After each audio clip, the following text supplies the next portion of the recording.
Just take it out and start pumping it up. No, just pump it. Yeah. It's alright, just by your side.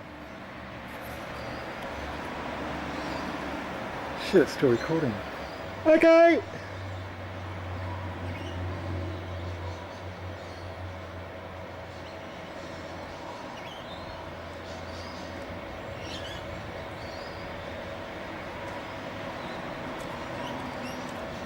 When a job seeker is brought before the Centrelink contact officer, they typically assume a confused air, as if unsure of their obligation to the community which supports them.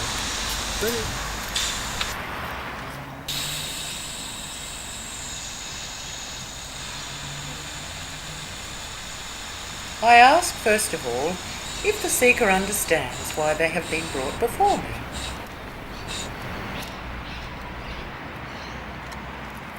They usually smile and reply, "Madam, I would be glad to learn the cause from you."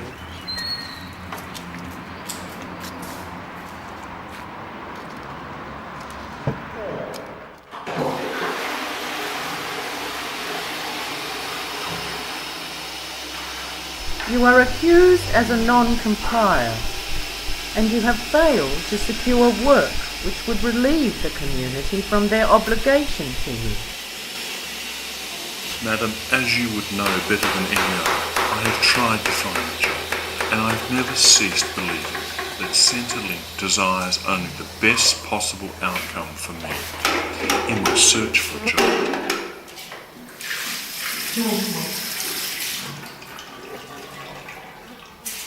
You call yourself a job seeker, yet you seem to consider our conditions to be in some way distasteful.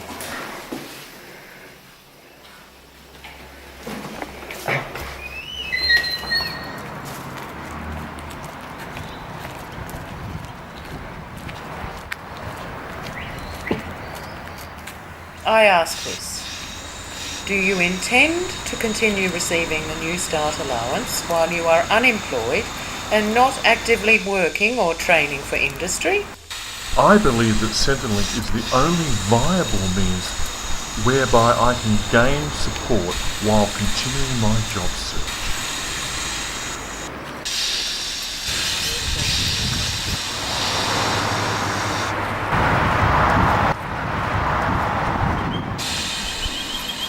Perhaps you need to understand that under the Social Security Act of 1991, the Mutual Agreement Section 544A contains essential points which are binding to you and on which we must both find agreement.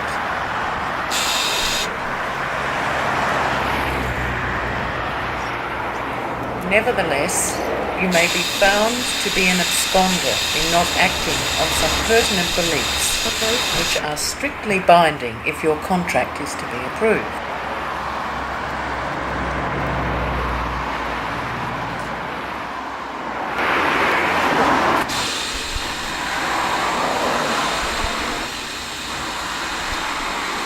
For example, breach penalties will be imposed and your allowance cut if you do not agree to our request to accept work which we deem to be suitable, attend relevant training courses, participate in approved voluntary community work activities, and contact your case manager on request.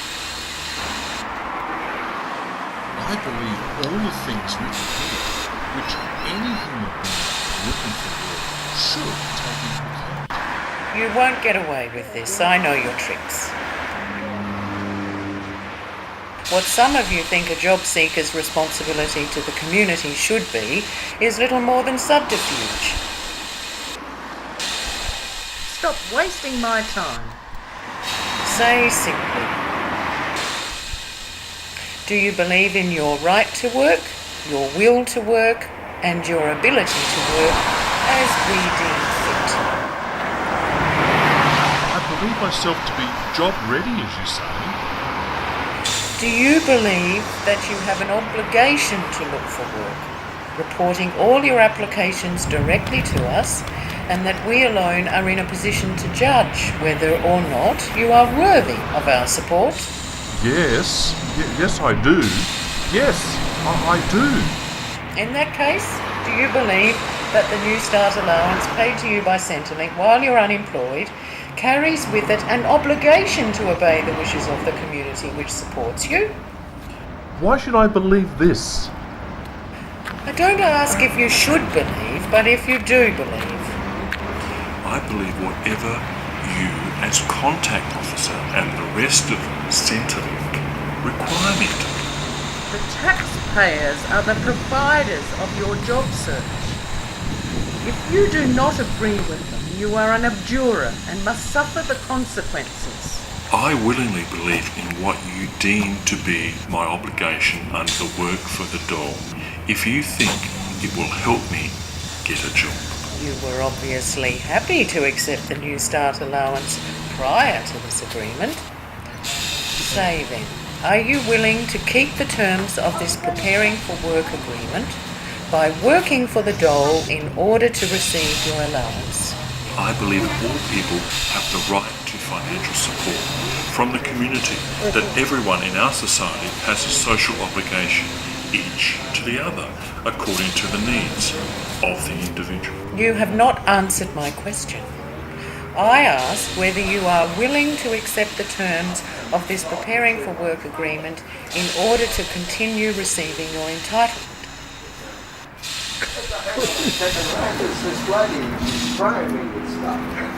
What are you doing? And you, madam, do you believe it? I believe it. Totally. You believe that I believe it, which is not what I ask, but whether you believe it. If you insist on interpreting everything that I say in convoluted terms, then I don't know what to say. I'm a simple job seeker.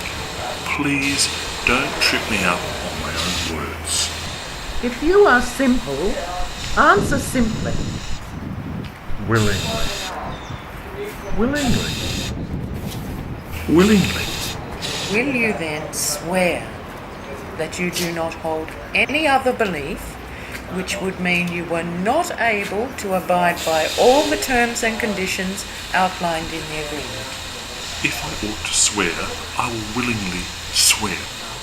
I don't ask whether you ought, but whether you will swear. If you order me to swear, I will swear. If I force you to swear, knowing you believe the terms to be unlawful, you can indict me. On the other hand, if you swear, I will accept it. Why should I swear if you do not order me to? So that you may remove the suspicion of being a non-complier and a liar. Hitherto, one who is not entitled to receive the New Start allowance while remaining unemployed.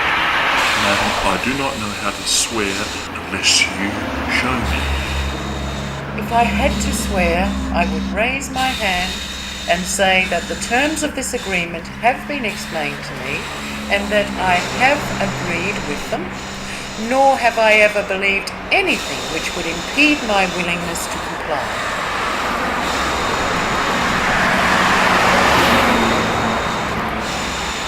Madam, if I have done amiss in anything, I will willingly bear the price.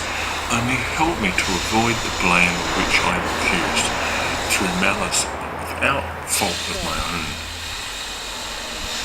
On hearing this, a vigorous contact officer must not allow themselves to be worked upon in this way, but proceed firmly till they make these job seekers confess their lies, or at least publicly abjure non-compliance, so that when they are subsequently found to have sworn falsely, they can, without further notice, have all payments stopped and the debt of monies owing paid off in fortnightly instalments.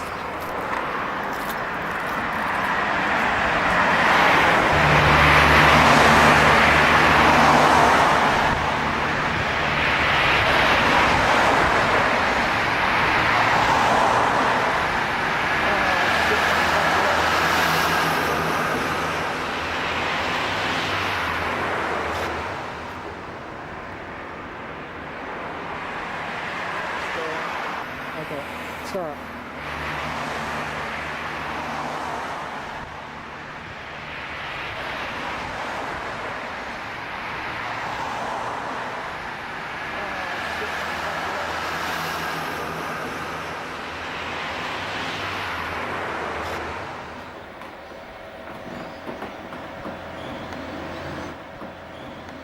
Okay.